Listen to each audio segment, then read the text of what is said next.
the incredible, the world-famous Ralph Michaels. He'll be joining us right off the bat. He's got a baseball bet. Yes, it's still going on. Kansas City playing the Yankees. And, of course, in typical Ralph Michaels fashion, he picked a big game to talk about in college football. Alabama minus 16 against Wisconsin. He also has a chart going, which we'll discuss a little later. I don't know what the chart is. It said we'll load by 11:15 a.m. And we've got Kyle Anthony. Kyle Anthony is our UFC expert, one of the best there is out there. He's going to look at 2 UFC fights this coming Saturday, a huge UFC card. And he's got a bet for us on the Shevchenko Grasso rematch to the rematch. As well, Art DiCesare at the end of the show. Art is a sportsbook risk manager at the Westgate. I'm going to tell you who's going to cover in the Jacksonville Jaguars Cleveland Browns game. Teddy, what's up for your big game breakdown? I'm going to tell you who's going to cover in the Dolphins-Bills game tomorrow night. We have an opinion on side and total in that one. We'll share that with you in just a few moments. And, of course, in What Bettors Learn, we're going to talk about quarterbacks coming off of injuries and what it means for early season betting. Lawrence? Well, I'm looking forward, dude. I took apart the Buffalo game yesterday in our daily presidential address. I had the under. If you guys want to check that out, that standalone video is up at our YouTube channel, WagerTalk TV. I'm looking forward to hearing your thoughts. Let's bring in the great Ralph Michaels. Ralph, how are you, brother? How was the weekend? Weekend was great. You know, I am down in Florida. Brian Leonard stopped by to visit me yesterday. So we hung out a little bit at the beach on Daytona Beach and got to hang out. Teddy, I am going to do something I've never done before. There is a situation in the Buffalo-Miami game that you're going to be talking about. I'm going to be on bet on it right after it. And I have an angle that applies in that game that is 46-20, 70%. Since 2011. Tune in to Bet on It, Trends and Angles, to find out more on that. Well, Michael's plugging our number one show. Speaking about our number one show, a long time ago, it used to be the NFL Presidential Address. It's up now, everybody. I taped it yesterday. 17 minutes of glorious Prez. So check that out. Ralph, the sun has done you well. You look great. You look healthy. Fitter. I'm so happy for you, bro. Let's get into this, though. Baseball, Kansas City, New York Yankees. You like the under 8 in this game? Tell us why. I do. First, I'm going to start with a system. Obviously, you're never going to base a play on a system. But again, does it pass the muster that it's a legitimate play? Well, going back to 2018, teams that are off a shutout loss at home and now playing game 3 of a series as a favorite with a total of 7.5 or higher. So you have a home team. They're the better team. They're off a shutout loss. Those teams have gone 26-51 over under. That is 65.2% to the under. We look at the Yankees. We know the Yankees are a different team against lefties. In fact, this year, they're 8-14 against lefties with an average line of minus 185. Folks, that is minus 41% ROI. But I'm not talking about the Yankees side. I'm playing the total. They have averaged 3.9 runs per game. That's inflated because they had 2 very big games in that stretch against left-handed pitchers. Their numbers are much lower than that. In the last 5 games against lefties, they've only scored 16 runs. That breaks out to 3.2 runs per game. Since April 23rd, you think, boy, those Yankees bats are going to be pissed off after a shutout loss. Well, I'll tell you what, they're 0-3-1 after a shutout loss, averaging just 2.8 runs per game. And KC, the last 11, their bats have not been working. They're 2-8-1 over-under, averaging 3.0 runs per game and only 6.5 hits per game.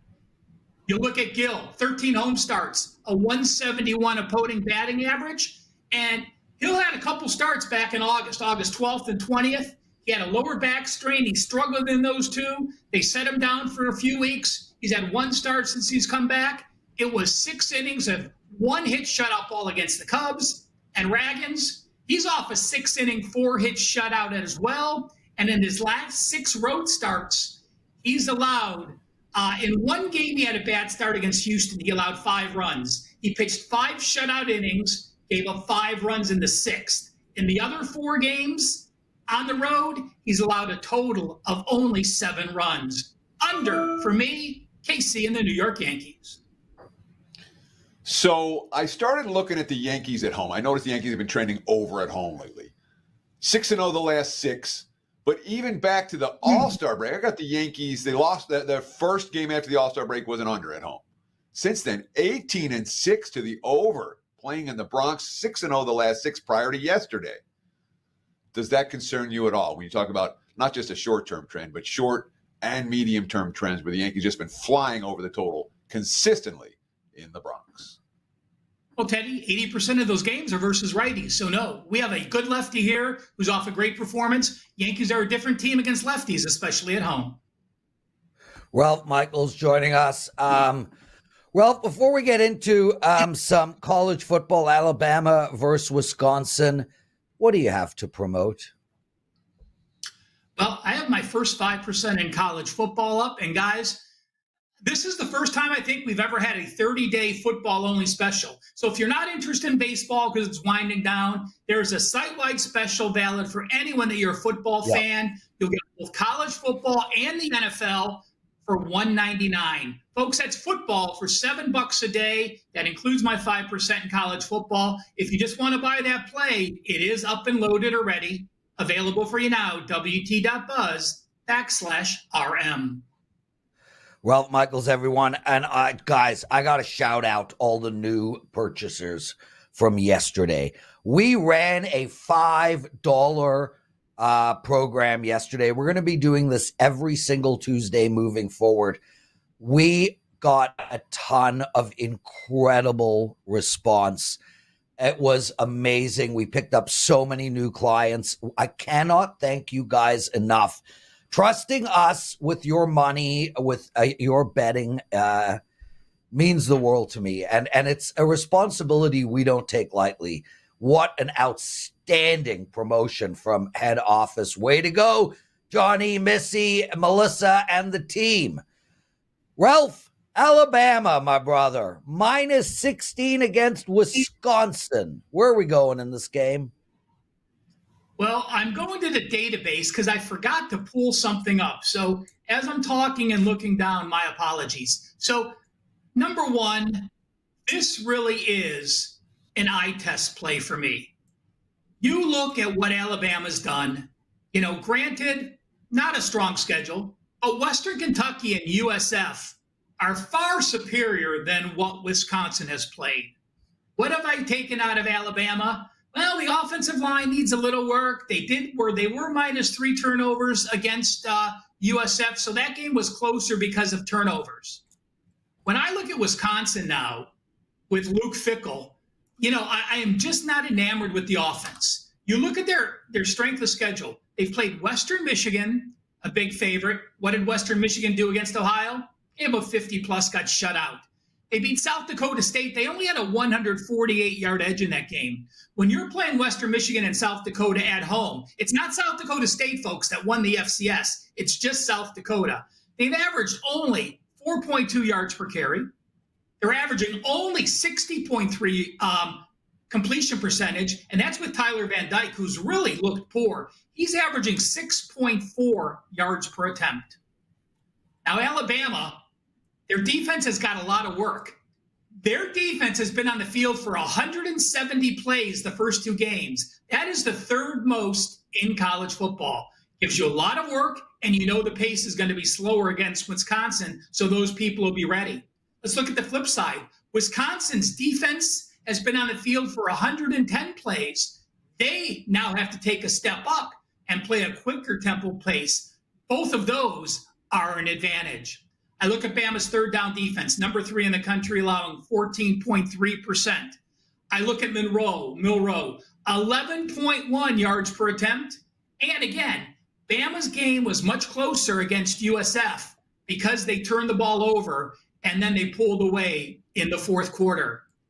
And I know people are going to say it. And, Alabama has Georgia on deck. No, they don't. They've got a bye week on deck, and then they're playing Georgia after. And I went to the database in this. Since 2008, if you are an AP top 10 team, you have a bye on deck with an opponent that's also an AP top 10 team, like Bama has with Georgia on deck. Those teams have gone 95 and 45, 68%, guys. These are an AP top team, 68%. And if they're an away favorite of 7 or more, they have gone 83% since 2008. When you have a top 10 team on deck after a bye, you want to put some things on tape to make sure they have to struggle and do some work against you. You have a bye to work on their issues. I do like Alabama here. It passes the eye test. I think Wisconsin, to me, I would have made this game about 19 or 19 and a half after looking at the first two games.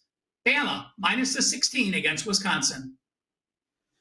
So I did a big game breakdown on Alabama, Wisconsin earlier in the week, and my conclusion was I don't want the dog in this game. So I guess my follow-up, even though I don't want the dog in this game, there is one concern that I have for sure about Alabama in this contest, and that was this quote from Luke Fickell. What he's talking about, it's been hanging over the top of our heads from the time we walked in the door here, meaning that this game against Alabama, when he got the job, what was that, 2 years ago, 3 years ago?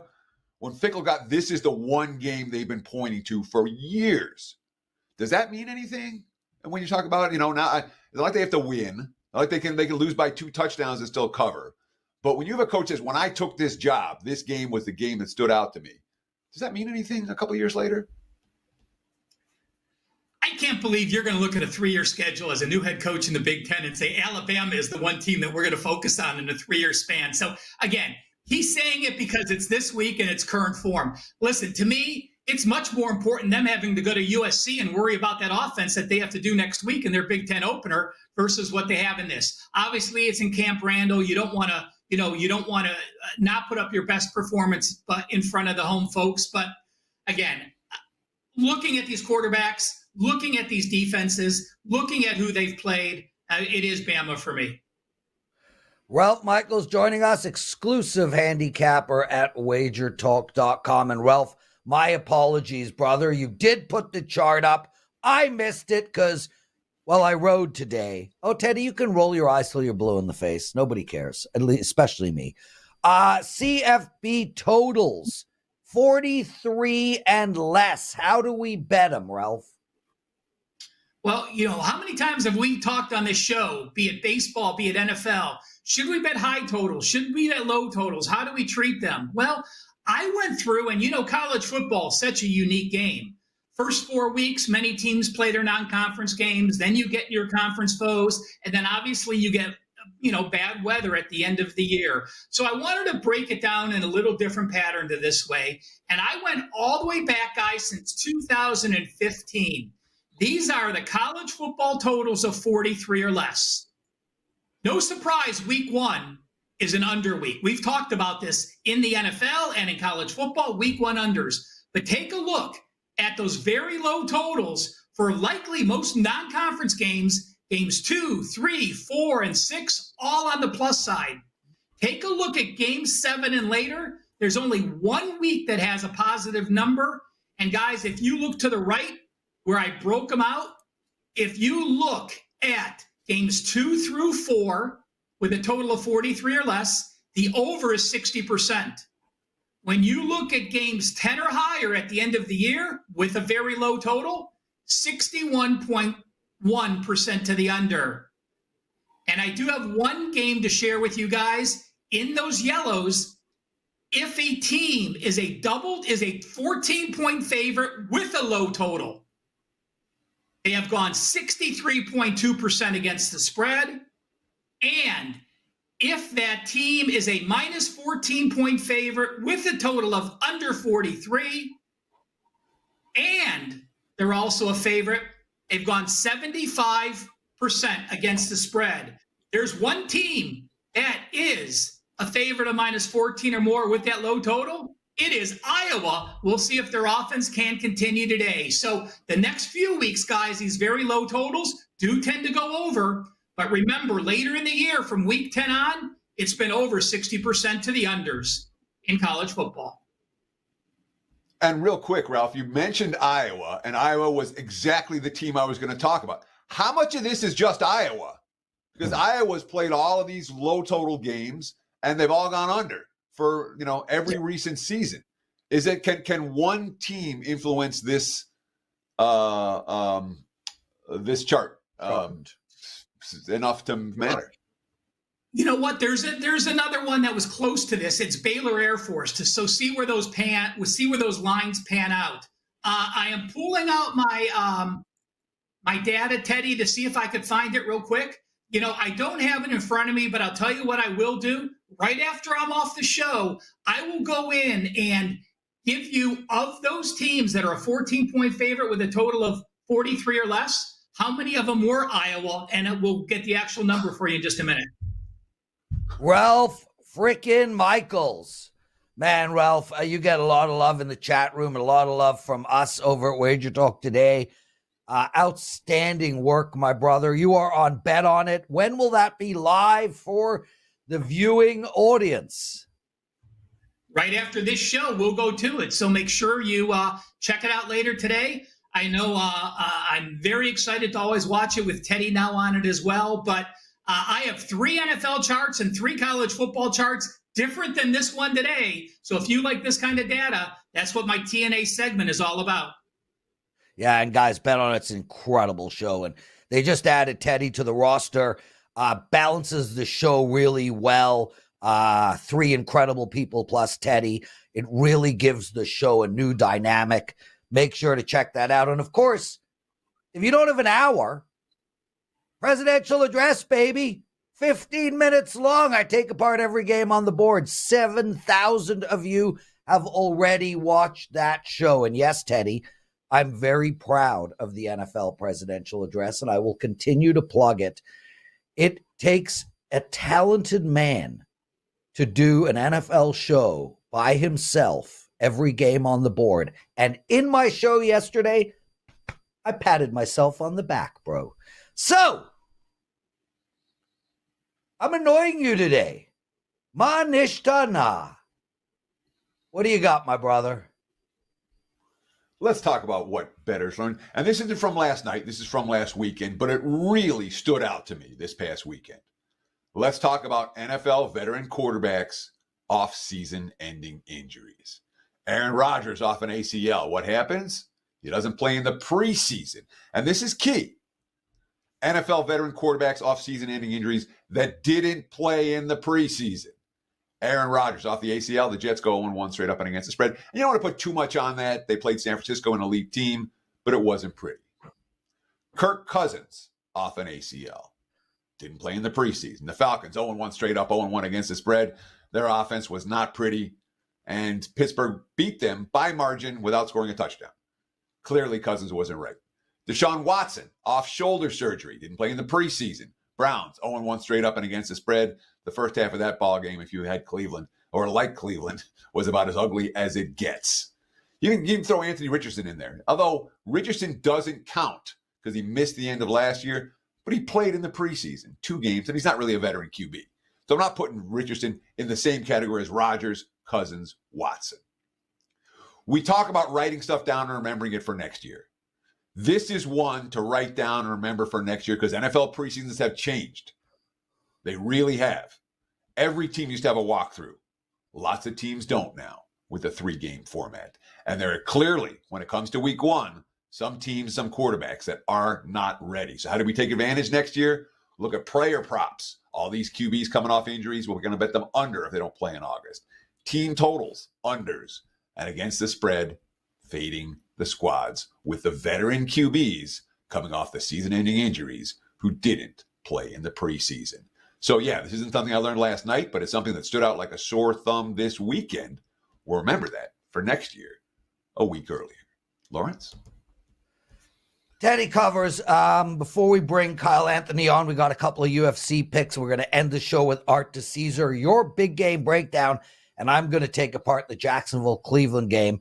I want to just make mention really quick. Last night, I spent a lot of time going through the WagerTalk TV channel. We have 169,000 subscribers, and for you guys who haven't subscribed to our channel, Teddy, I was amazed. I mean, obviously, as one of the owners of the company, I know what's going on, but I don't know. I'm not as involved as Johnny and Rick and some of the other owners, and I was blown away. If you look at what is going on at WagerTalk TV, the amount of content that we are producing is absolutely incredible. We have live shows going all day long between First Pitch, WagerTalk Today. We have a college football show. We've got Puck Time starting when hockey begins. We have our NBA show and our college basketball show. You have your opening line report, one of the biggest shows on this channel. Bet on it, which gets 70, 80,000 viewers. We have Drew Martin's baseball show daily, incredible viewership. Steve Merrill's Fade the Public, incredible viewership. Brian Powers' Power 5, incredible viewership. My presidential address. We have pieces on every single game on the board in the NFL and almost every single game on the board in college football, separate videos, betting strategy videos, meet the expert videos. The amount of content coming out of WagerTalk TV is second to none. I defy anybody to find a channel anywhere, whether it is on television, whether it is on XM radio, or whether it is on YouTube, that is producing the quantity and quality of betting content that we at WagerTalk are. Shout out to Joe, Dan, and Chris Allen and his team, and shout out to the hosts and the guests for making this work. Our channel is unfreaking believable. Okay, calm now. Kyle Anthony joining us. How are you, Kyle? Doing good, man. Doing good. That was quite the. Did you prepare that speech? That was good. That was really good. I never prepare anything. Teddy knows that. I never prepare. But I was going through the channel last night and I was blown away. Sorry, Teddy. So the thing that stands out to me, Lawrence, before we go to Kyle, about all the content we produce, and you mentioned at the end, you talked about the quality. It's not the quantity of content. I mean, the quantity is unbelievable. The quality is unbelievable. There is so much bad betting information, stunningly bad stuff from reputable sources. All right. Not on this channel. It's strong info from strong cappers. If you haven't subscribed, do it now. Yeah, it's unbelievable. And listen, Kyle, you're one of those great people, dude. I love you. Thanks for joining us. Let's go. Grasso, Shevchenko. This is the rematch of the rematch of the match. Man, who's winning this one? How do we bet it? We got Shevchenko as a dog. Always value there, no? Well, this is definitely an interesting matchup here. As you said, Prez, this is going to be the trilogy fight. You had the first fight where Shevchenko looked to be on the way to victory, makes a mistake, gets submitted in the fourth round. And then you had, most recently, they had a very close fight. It ended up being a draw. So here we are at the third and probably the final fight that we'll be having between these two ladies. Now, Shevchenko, as you said, she is a world beater. She has been dominating the division since 2018. Out of her last 12 UFC fights, 11 of them were title fights. So she just has consistently faced the highest level of opponents. But when you really look at it, the big issue here for me here is that she's on the wrong side of 35 years old, now 36. She's facing Grasso, who's now 31, really entering her prime. And what I really feel that I'm seeing in Shevchenko is she's starting to slow down. You know, definitely the output when you're looking at how sharp her strikes are. And I really like the elevation that I'm seeing from Grasso. We've got Grasso sharp boxing. She moves forward. And what she does really well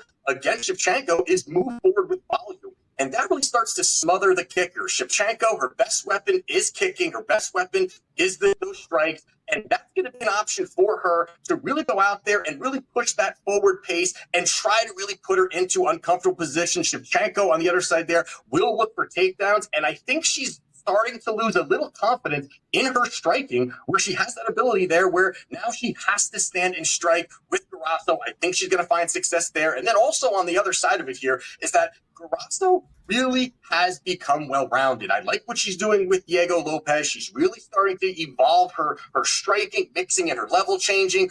Really looks good on the ground where she's transitioning, reversals. I love what I'm seeing there from her. So when you're looking at this spot here, I like Grasso minus 135. I think there's value there, and I think she is the next big star in the division.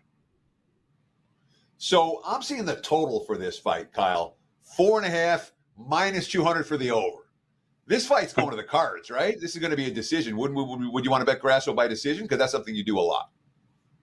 Yeah, I do. And I'm just looking at it as I just am not sure about the tick down that we're going to see from Shevchenko. I'm a little worried on that now at this age. You've got the decision. I think it's roughly around plus 175. I like that number as well, but I also am not going to get too far away from this minus 130, minus 135 number. I still think that's pretty strong as well. Kyle Anthony joining us. Kyle, you have been absolutely rolling all year in this sport. Number one ROI in all sports at WagerTalk this calendar year, up 90 units of profit in the MMA, won 23 of your last 27 UFC events. Congratulations. What do you have going with this Saturday? What a big, juicy, delicious card. Yeah, so I have a 5% play up right now, 10-0 run on these 5%. We're coming off not long ago, UFC 305. We cashed a 5% at plus 120. So we are finding strong spots to put our money here. Right now, I have 4 plays up. Most of them are at plus money, and it will probably have about 1 or 2 on there now. So go grab it, and let's keep this train rolling. Kyle Anthony, let's go, baby. Irene Aldana versus Norma Dumont.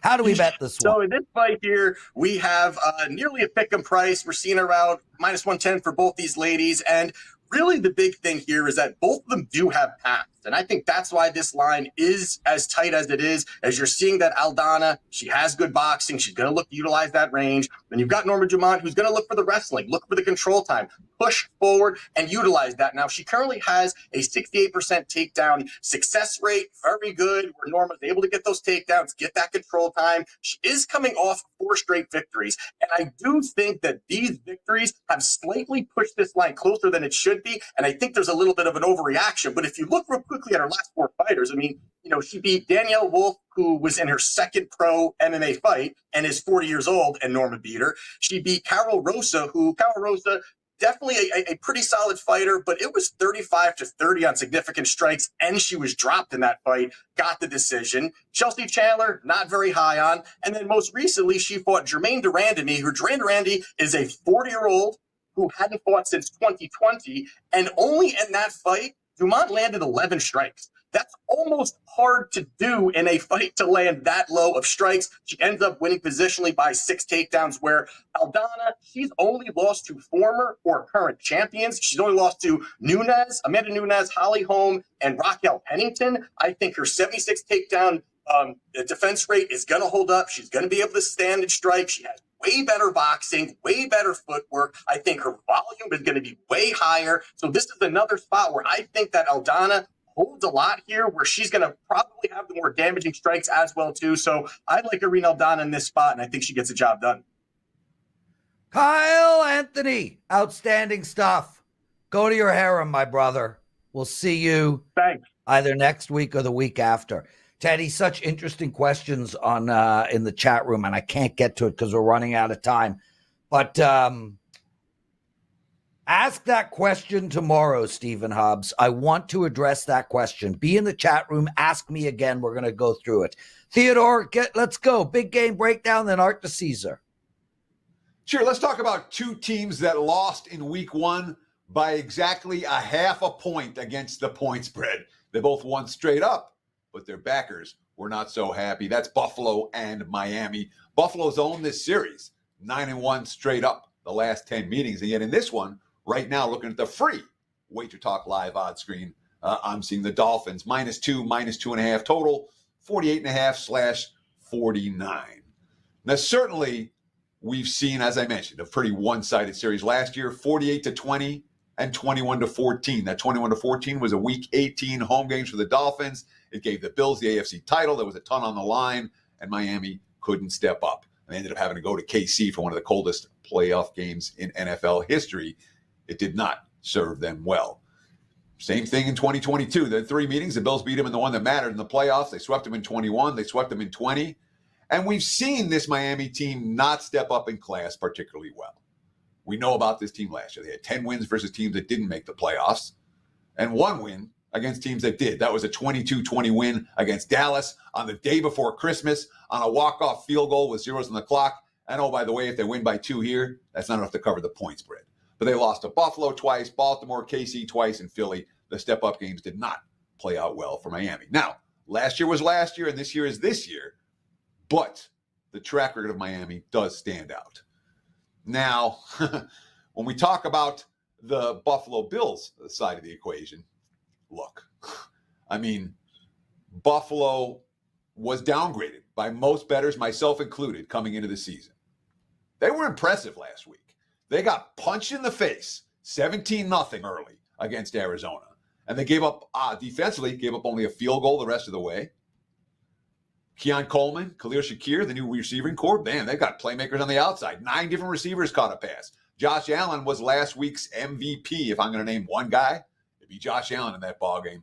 Now, he did finish the game with his left hand, his non-throwing hand, wrapped up.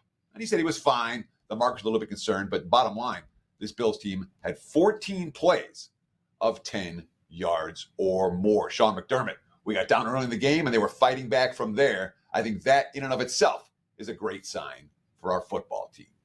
The Dolphins' defense is not Arizona's defense. I get it. But worth noting, Thursday night football since 2019, Sean McDermott, 6-0 straight up in those ball games. That's meaningful for this bettor. And certainly, when we worry about some of the injuries for both these two teams on the defense side of the football, I would not be surprised if we see a higher scoring affair. So look at the Bills, look at the over, and of course, look at WagerTalks.com's great specials right now. We promoted it once already. Let's promote it again. 30 days of both college football and the NFL for only $1.99. That's every play, every day across football for the next 30 days. Just $1.99. Get it now. Agree or disagree? Let me know in the comments below. There's your big game breakdown. Back to you, Mr. Prez. Teddy covers. Guys, if you like what you're hearing, please take a second, hit that like button. We need 30 more likes for my daily presidential address in which we'll look at the Jaguars versus Cleveland. Teddy, I really like that handicap. Obviously, I like the under, you like the over, but we both agree on Buffalo. And this Buffalo team has owned Miami, 12 out of 13. The only time they lost to Miami was 21-19 about 100 years ago, and they dominated that football if you listen game. to my big game breakdown, they lost to Miami. It wasn't last year, it was the year before. It was 2022. Yes. As I talked about the big game. 21-19, but they dominated that game. If you actually look at the box scores, 31 first downs to 15, double the yardage, etc., etc. Art DiCesare, where's the money coming on this Thursday night football game? Well, initially, because of the Josh Allen hand stuff, of course the market's going to overreact to that a little bit. And, drove the number one way, then drives it another way. Total seen some good under money, to start. And I think we opened 50. So, creep down a little bit there. Obviously, divisional games go under. Primetime games go under. So I think that narrative plays into a little bit of the under money coming in. But I think this will be a pretty good, once we get to it, we look at the ticket count, we look at the money. I think this will be a pretty good split action type game when you look at the side for both Miami and Buffalo. Arthur DiCesare, risk management supervisor at the Superbook, Nevada, here at the Westgate Casino in Las Vegas. And Art, I want to look back before we look forward real quick. Week 1. I know that Lions game had to be bad for you. Talk about your worst result. Talk about your best result. How did the house do in Week 1 action? And break it down NFL and college for me, if you would. Yeah, let's just start with college. College was not as good as the previous week. The previous week was really good for us. When it went all the way from, Thursday through Monday, that was, 4 or 5 days of really good results for us, capping off with the Florida State debacle against Boston College, which really was the cherry on top for us. And then last week, kind of hit or miss. We kind of bounced back and forth, lost a little bit. It wasn't anything to write home about. When you look at the NFL, you're right, the line game, not that great for us. Trying to think of something off the top that was good. What was probably our best result? A really good result was the Thursday game. Kansas City doing what they did was great for us. What else? Nothing, honestly, Teddy, nothing that really stands out because it wasn't like a insanely profitable day, but it was a profitable day, and that's always important. Art, you mentioned Kansas City. I did the NFL presidential address yesterday. I know I'm mentioning it again, Teddy. And I talked about what will be the wise guy play of the week. And I said yesterday that I think it's going to be Cincinnati. We've already seen a line move from 6 to 5.5 with a few 5s out there. Tell us what type of action you're getting on that game. And what do you like in that game? I'm with you, Prez. That's going to be, we always talk, and, it's cliche, but square and sharp divides, all that type of stuff. The public's going to be on Kansas City. No surprise to me that the sharps and the more respected, educated bettors have already taken Cincinnati. It's driven the number down a little bit. Kansas City's going to be in all the money lines. They're going to be in all the teasers. That's what Kansas City is, and they are every week.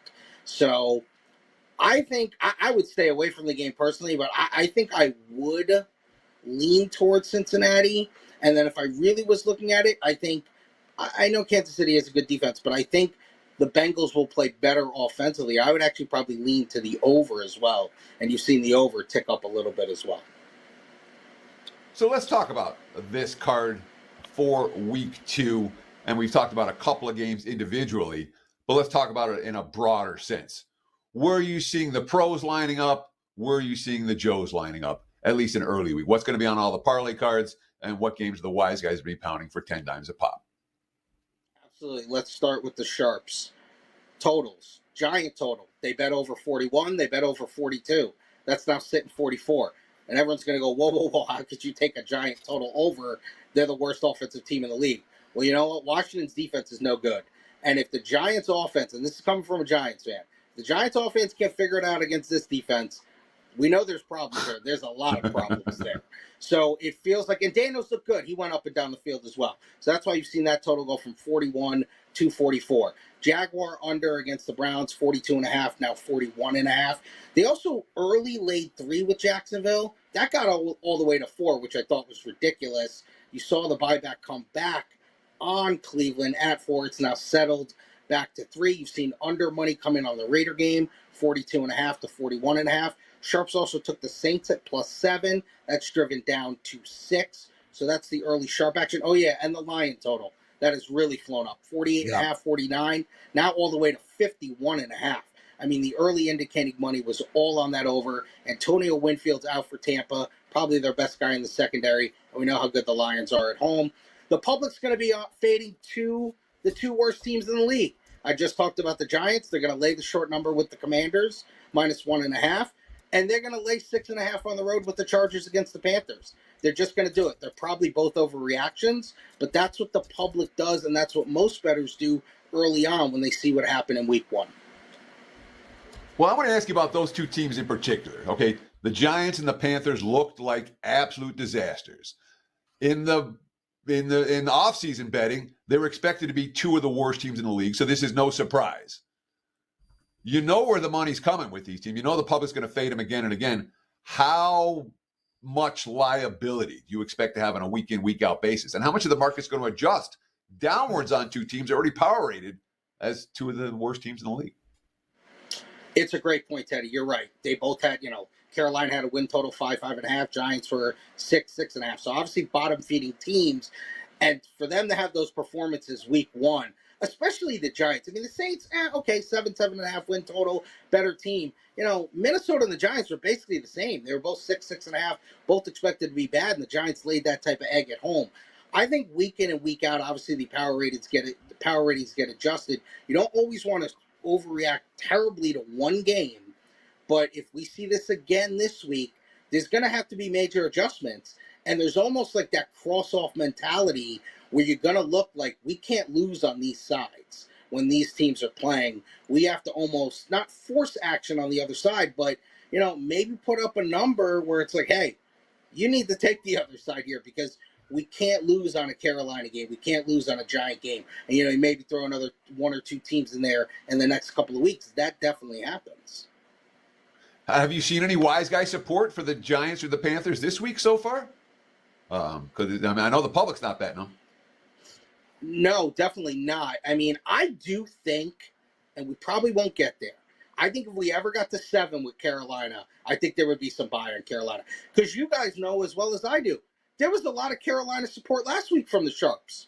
They were loving. Yep. I mean, Carolina was such a almost public Sharp play where I felt like a lot of people I respect and a lot of people I talk to said Carolina's a good look. Carolina outright. They could really go in there and shock them. And, I mean, they just didn't come to play. The game was over 10 minutes into the game. So Carolina, I think, maybe is still in that realm where if they get 7 at home, underdogs in the NFL, over the long haul usually do well. So if it got to 7, there would be some buy. I don't know if we get there, though. We got just a few minutes left with Art DiCesare from the Westgate Superbook here in Las Vegas. Art, let's shift our focus to college football for this week. And I'm going to ask you the same basic question that I asked you a few minutes ago. Who are the Joes betting? Who are the pros betting? What games on all the parlay cards? What games are you getting the limit bets on? Yeah, let's, in college, we'll start with the public. It's weird because and I love college football. I know you do, Teddy. It's a bad week. I mean, it's hard to find good games. The 2 best games are probably Friday. One involves UNLV. I mean, how crazy is that to say? But public's taking UCLA +3. They're laying the big number with Georgia. They're just going to do that. That happens a lot. They'll lay 24 with Georgia. And they're taking the points with Wisconsin. They're going to take the 16 at home against Alabama. Those are 3 public plays, and it's not really overwhelming with public support, but we have seen public support. Now you're going to look at some sharp support in college football. Let's start with some totals. They've taken the under in the Colorado game from 60 to 58.5. Under in the Hawaii game, 52.5 to 50.5. Under in the LSU game, 52 to 50.5. And they took the over in the Rice game. Low total, especially in college, 43.5. Bumped up to 44.5/45. Now we'll look at some of the sides. Minnesota laying 14.5. That's moved 3 points all the way to 17.5. Oregon support. I know they've been shaky the first couple of weeks, but Oregon playing in that Civil War game early in the season against Oregon State.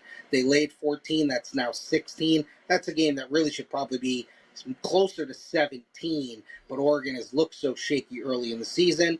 They laid 21 with Arkansas. That is now 24. And getting back to that Hawaii-Sam Houston game, when Hawaii obviously comes off the island and they make that first move to the mainland, they're laying Sam Houston. Laid 3. It's now 4.5. And they loved Sam Houston last week. They took 23.5, 22.5. So there's been some early sharp support with Sam Houston State. Some of the wise guys really like them. Art DiCesare joining us, everyone. Guys, we still need 16 likes for a daily presidential address, and we're frankly running out of time. Art, 2 questions. Let's start with the first one. What do you like? What is Art DiCesare betting, college football and NFL? My favorite college football play of the week is Louisiana Tech. They were as high as 22. They're playing NC State. NC State does not look good. Grayson McCall, the great, 10th year senior transfer from Coastal Carolina, who probably should figure it out at some point. They did not look good in week 1. They got obliterated against Tennessee. I think Louisiana Tech, it's now 21. I would probably get on it now before it dips under 21. But I like them to stay within that number against NC State. I don't like what I've seen out of NC State. And as far as the NFL, Prez, it's a game that kind of went back and forth. I don't understand the Brown line. Now, it's 3. You missed 4 and 3.5. But I like the Browns in the game. I don't like Jacksonville. Cleveland will find a way to stay within the game and actually win the game outright. Watson can't play any worse, and I'm not a Jacksonville. I've been against Jacksonville all offseason, so I like the 3, and I love Cleveland in the teaser. Well, Art, we did get money last week.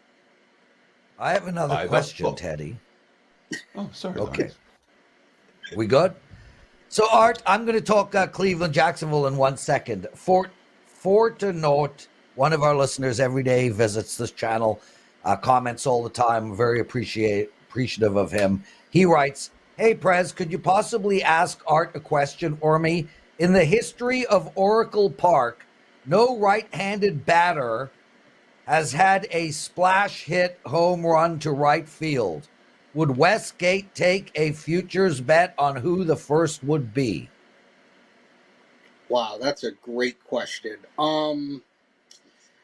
I don't want to say no because you can never say no, but when we put up our Major League Baseball futures, that's probably not something we would do because it's just such a niche market. I mean, we might have one or two guys make the bet. I mean, it's just, and then you're pricing every single person. Obviously, you're going to have a field. The field is going to be huge for you, but, you'll have all the divisional opponents and then obviously, all the giant guys. It's tough. It's too hard. I think it is too hard. It's too hard. Such a niche market. Yeah. It's Teddy too much of a niche covers market. plus 800. Yeah. We want to see bets, right? And if money's not coming over the counter or through the mobile, that's a lot of time and effort for a couple of bets.